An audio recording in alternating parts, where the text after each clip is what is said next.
And we're back in the studio for the Natural List. I'm on the wrong side of the studio. I don't know what to do with myself, but I'm happy to be here. We haven't been in the studio for a long time, since at least Expo West. Yeah, it has been a while for me. It's been a while. And so I'm here again with the wonderful Meredith Kaufman.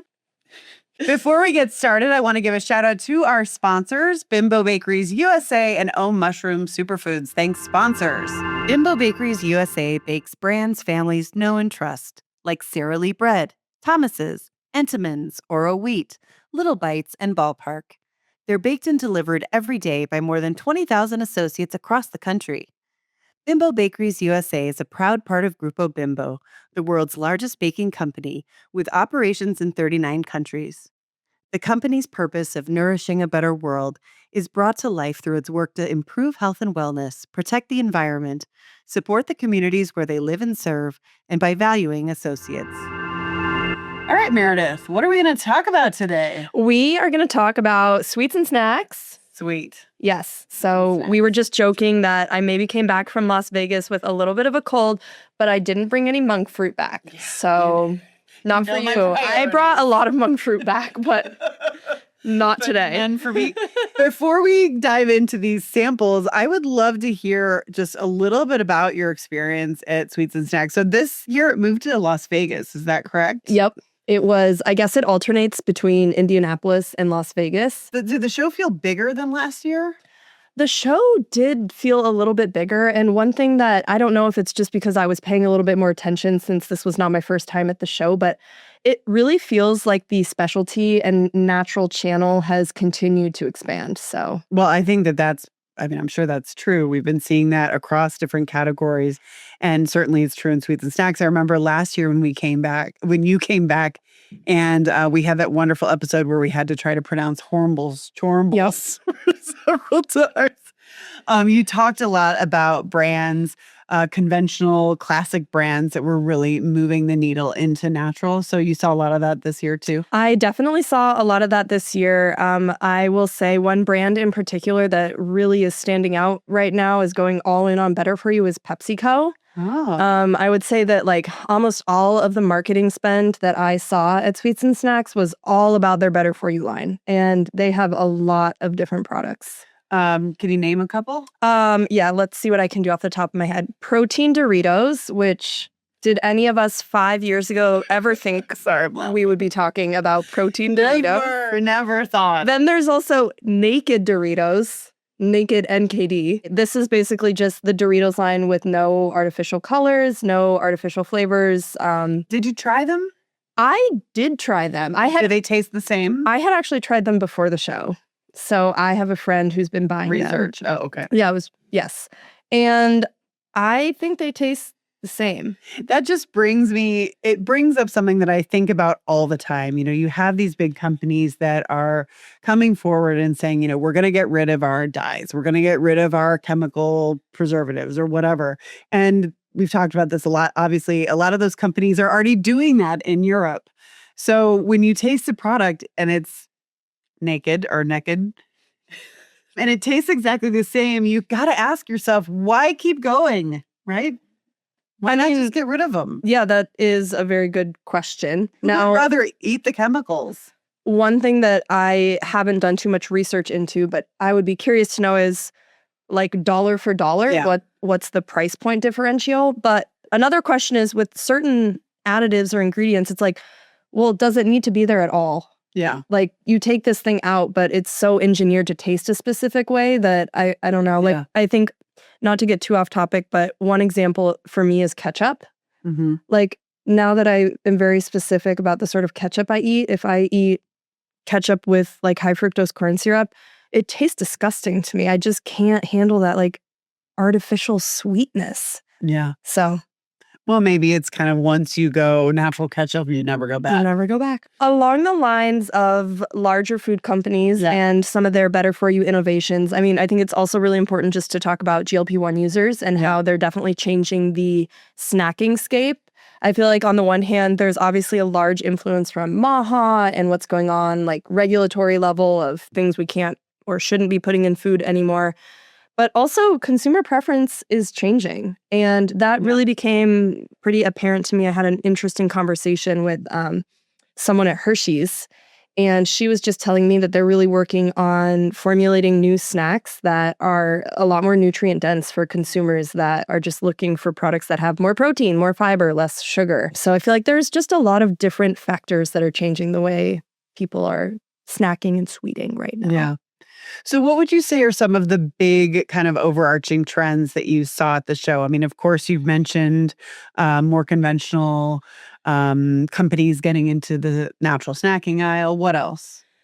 Yeah, I mean, another takeaway for me, and I don't know if this is so much of a trend as it really just felt like a huge takeaway, is so much disruption in the CPG industry is really these emerging brands. Yeah. I mean, they are the ones that are doing like some of the coolest things, whether they're using different sweeteners, whether they're experimenting with different flavor profiles, different types of protein that they're putting into products, or I don't know, even just something that it's like you never really could have imagined, which now it might not seem so weird anymore. But I'm just really reminded that so much disruption, it's really coming from like the bottom up. Yeah.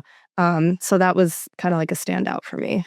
Well, and we certainly have seen that, over the years with so many different trends. But think about tallow. A couple of years when we saw the very first tallow chip come through the Nexties, it was like, what is this thing? And a teeny tiny brand, and that was their only product and their only launch. And now you're seeing that kind of expand throughout the industry and move from natural, of course, into conventional as trends do. So, I think that's a really great observation. Yeah. Well, thank you. And thank you to all these amazing brands that continue to just, emerge and innovate and drive this industry forward. Yeah. A couple other things that I saw, Swedish candy, which I know you had said you saw a lot of that at Expo West. At Expo West as well, yeah. Yeah. And I feel like it's a lot of trends when it comes to snacking. It's all about like what was kind of made to go viral on social media. Whether it's like the color or the texture or things that are just really visually appealing. And I feel like Swedish candy was really made for that. Yeah. So that's funny because I remember Swedish candy, like the Swedish fish, being a huge deal maybe 25 years ago when I was just a child. When I was just a girl. I remember when Swedish Fish had this big moment a long time ago. And, we always joke about like trends come around, go around. So it's kind of fun to see Swedish candy is like the new thing again. Yeah. And I mean, I'm here for it. Yeah. I love a Swede. I think that I looked it up. It's godis in Swedish is how you say candy, but I do love a good Swedish fish, especially when it doesn't contain artificial dyes. So it was cool to see some companies that were also opting for natural colors and stuff like that. Of course, there were a couple trends that are not new that are still going strong. Protein and Dubai chocolate, of course. It's more exciting to also focus on, what's like also gaining popularity. So fiber, probiotics, they are now making their way into the snacking space. I wonder about, Meredith and I actually ran into each other at Sprouts on Friday. Yep. And we were talking about Dubai chocolate. And, for me, that's such a clear, you see the trajectory of a trend so clearly in something like Dubai chocolate. It came out, it kind of went crazy big, but in very specialty niche markets and categories. It was expensive. And then it kind of went into conventional. And now you're seeing like Dubai chocolate flavored Gatorade. No, not really. But that's a product idea. Then it goes into conventional and it gets kind of into more and more accessible or affordable conventional products. And then at what point does it kind of peter out? So do you think something like that is petering out or you think it's still going strong? That's a really good question. And I feel like we could have a total different conversation about it.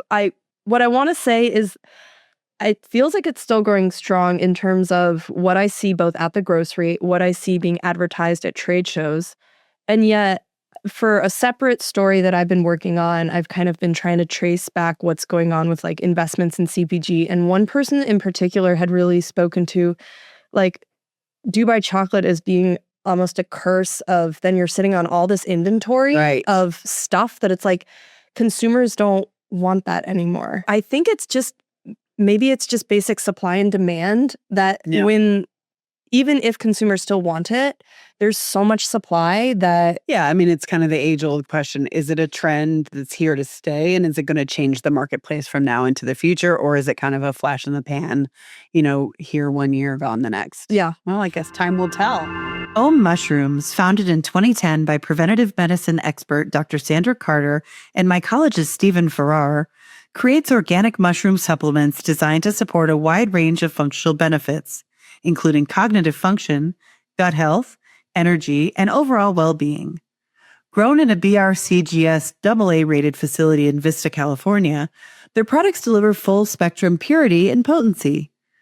Om's available nationwide at retailers including Whole Foods Market, Sprouts, and Walmart, blending ancient wisdom with modern science to make mushrooms accessible for everyday use for one and all.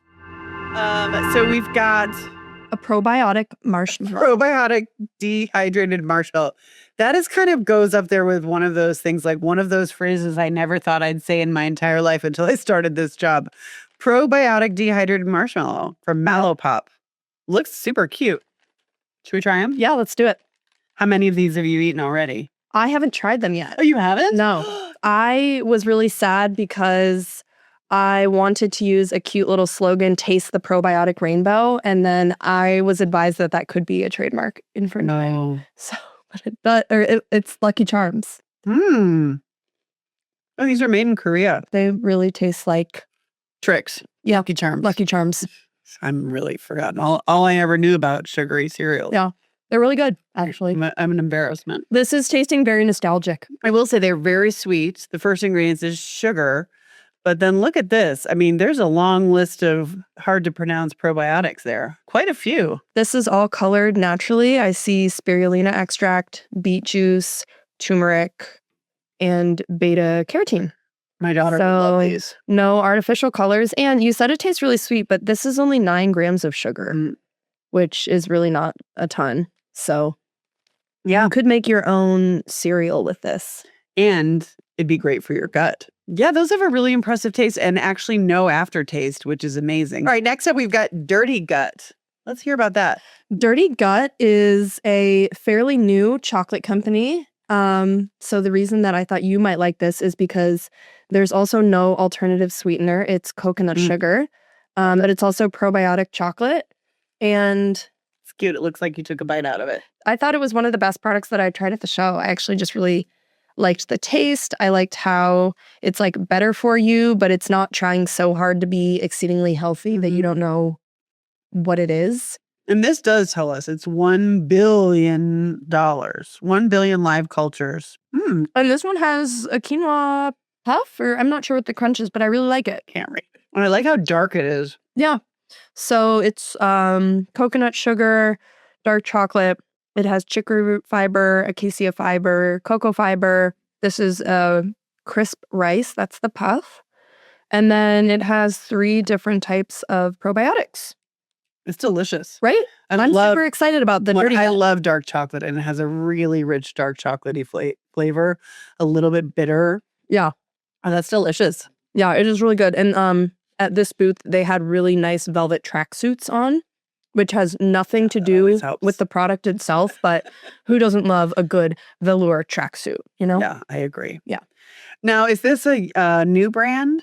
Don't quote me on this, but they are definitely fairly new. Yeah. So they were in the Startup Street aisle at Sweets and Snacks. And I don't remember this brand from Expo West, so I wonder if we'll see them at either Newtopia Now or Expo West this year. Yeah, Dirty Gut, we hope to see you. Yeah, Dirty Gut. All right, so this one we've got Snackish. Feeling a little snackish. Pickle Punch potato crisps. You love a pickle flavor. I sure do. Yeah. This brand is brand spanking new. I think their debut was at Sweets and Snacks. And this bag of chips has a lot of different things going for it that are kind of like hitting on multiple different trends, shall we say. So, well, and it's certified gluten-free, non-GMO project verified, certified terrible. I got Seed oil free certified. Oh, wow. Okay. Yep.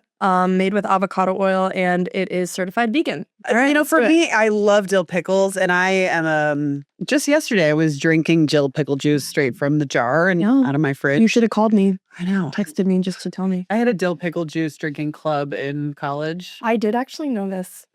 By the way, Adrienne and I really do text each other about these sorts of things. So well, this is the funniest thing. So I'm at Sprouts on Friday afternoon. And I'm walking by, and, Sprouts has this kind of the new product. What's that called again? The Forager products set. And so it's kind of right in the middle of the store. And I always spend some time there just looking what's there. It's always a lot of Nexty products that we know and love. And so I took a picture because the Elmhurst protein beverage that won the Nexty this year, the pistachio flavor, was there. And they had 4 different flavors. And Meredith loves that product. And so I took a picture of it to send to her. And right at that moment, I got a message from Meredith saying something like, I'm in Sprouts and it's really hard for me to shop because all I think about are Nexties when I'm shopping. Yep. And I went around the corner. I was like, Meredith. And then we ran into each other. It was amazing. Yeah, it was really, really fun. It's like, I was just going to show you this picture. So, and then we sat there talking about products for a really long time. Okay, so these Snackish chips, the other thing is that they have 3 grams of fiber per bag and also 8 grams of protein. But what's kind of cool is that the protein is made from, it looks like there's rice protein in here, but the first source of the protein is potato protein. So they're using the skins, which has protein and is also where the fiber comes from, whereas most chips, they're not using that. So I kind of like that. But they're reconstituted, aren't they? They're not like slices of potato. They're kind of put back together. I would assume so. I don't actually know the answer, but I mean, it makes a lot of sense to include the potato skin in a potato chip. It has a really nice pickle flavor. Yeah. Because a lot of pickle flavored things don't taste like pickles. They taste like onion and garlic powder and pickle flavoring. That's actually quite good. Interesting. So you're getting your protein and you're also getting your fiber and your gut health, right? Yeah. So all you need are some probiotic marshmallows and a little bit of it was a meal. Probiotic chocolate, and there you go. That's a whole meal. Okay, so back to the topic of trends. Probiotics, gut health, Swedish candy, protein. Anything we're missing? I mean, like I said, just seeing top down and bottom up innovation, bigger companies really going all in on better for you. I'm still going to say smaller companies are just really leading the way when it comes to all of the really exciting things. I'll just add one more thing that it wasn't really included in my roundup, but there was a lot of sour candy, like gummy candy, that also had kind of like tajin, like spices that was added to it. And I'm sure that there are other trend recaps from the show where people are really calling that out. But yeah. Well, and you've written a great article that's on newhope.com, so be sure to check that out. That came out last week right after the show. You wrote that fast. You were inspired. Yes, you said when I saw you at the grocery, I don't know if anyone's working today. And I was like, I've been working all day.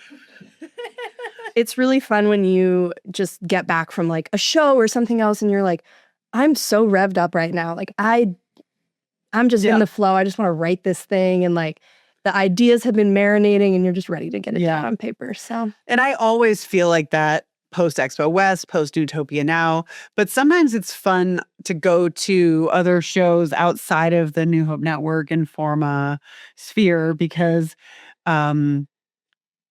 we're not so deeply in it that you can take more of like a broad overview approach, and that can lead to other observations that I think are super valuable. So I'm so glad that you went. Thank you.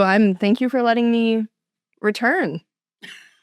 Apparently that was weird. That was awkward. I liked it. Let's try that again.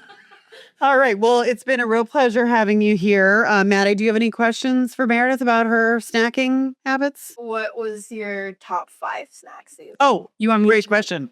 Yeah, Meredith, what were your top 5 snacks from the show? Oh my goodness. Just to wrap things up. Dirty Gut was my number 1. Okay. A company that I learned about last year that I brought a sample, Nebula Snacks. They have a new caramel sauce that also has a lot of fiber in it. This is an allulose sweetened product. I thought that was really good. I really like the Snackish potato chips. Not a new product or necessarily natural channel, but Enstrom's Candy, which is a company that's based in Grand Junction. Yeah. They have the best toffee. They So really I really do. enjoyed getting a couple toffee samples. Wouldn't say no to that either. And am I at 4? Yep. Okay. All right. One more thing is that I really enjoyed some of the freeze-dried fruit that I tried. All right, Meredith. Well, that was good. You did a good job. Awesome. Thanks for being here. And we'll see you next time. Yay.